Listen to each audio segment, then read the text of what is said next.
1979. I was at work one day, and one of my coworkers came over and asked me if I would take his calls for a while. He had an errand to run, and it turns out that the errand that he had to run was to take his dog, whom he'd had since she was a little puppy, and she was now 5 years old, to the pound. When I heard this, I just couldn't believe it because there was nothing wrong with the dog. The dog was a good dog.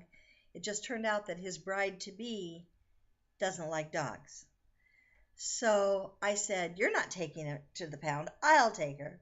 So I did. I took her. It was my first dog that I ever adopted. I took her, and my daughter, when I brought her home, my daughter was so excited, and she became her dog ever after.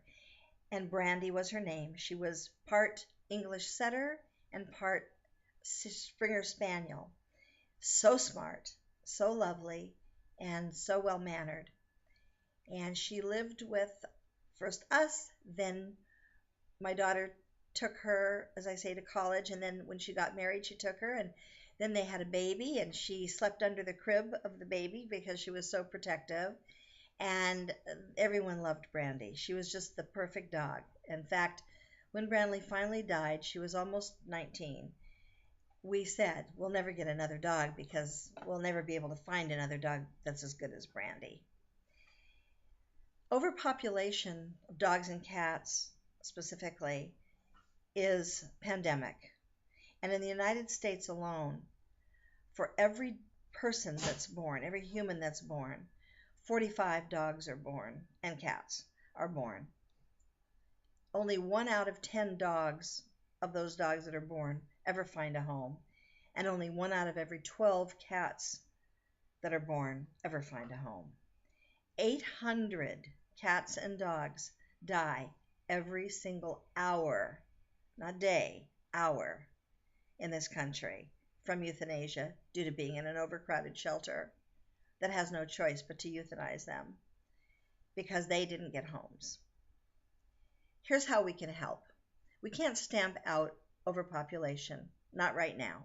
But what we can do is we can first make sure that we spay and neuter the animals that we do have, and spay or neuter them just as quickly as is safe for the dog, usually 6 to 8 months.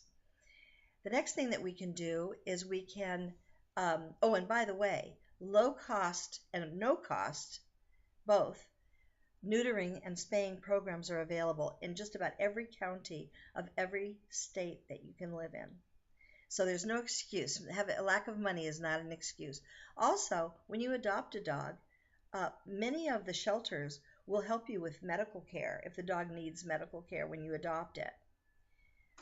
So instead of, I know that puppies are irresistible and kitties are so cuddly, but instead of buying a puppy or a kitty, consider adopting an adult dog because most of them come pretty well trained, at least housebroken, and they will love you like you've never been loved before because they really appreciate. And don't think they don't know what you've done for them because they do. Brandy certainly did. There's no doubt in our minds that Brandy knew we saved her. And you can save a dog or a cat by doing the very same thing. If a purebred is really what you want, you'd be maybe surprised to learn that 25% of all the dogs that come into a shelter and cats are purebred.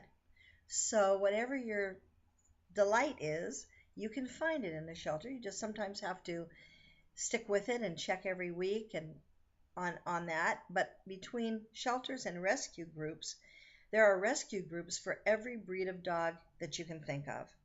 A friend of mine got a dog 5 years ago from a shelter, from a rescue group, a Papillon, the little dog with the butterfly ears. She was a show dog, and she was retired, and the owner had no room for her because that was her business, showing dogs. So she sells dogs that she retires to people who qualify, and they're very strict about you have to have the right circumstances, the right facility to keep the dog, and all that. But it's a wonderful way to get a dog that it comes perfectly trained and all of that.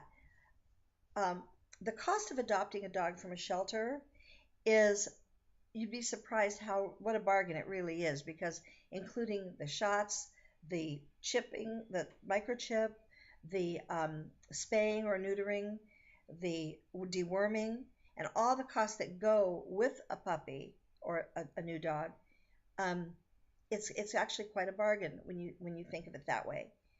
Um, there are also rescue organizations for all kinds of pets, everything from birds and bunnies to tropical fish, llamas, horses, everything you can think of and in between are available for adoption. And all you have to do is go on Google or one of your search engines and just type in the type of animal you're looking for, and you'll find it. Just yesterday, I found a horse adoption website based in Silverdale. So you can do it. And I hope you will, because as Mother Teresa said, we cannot do great things in this world. We can only do small things with great love.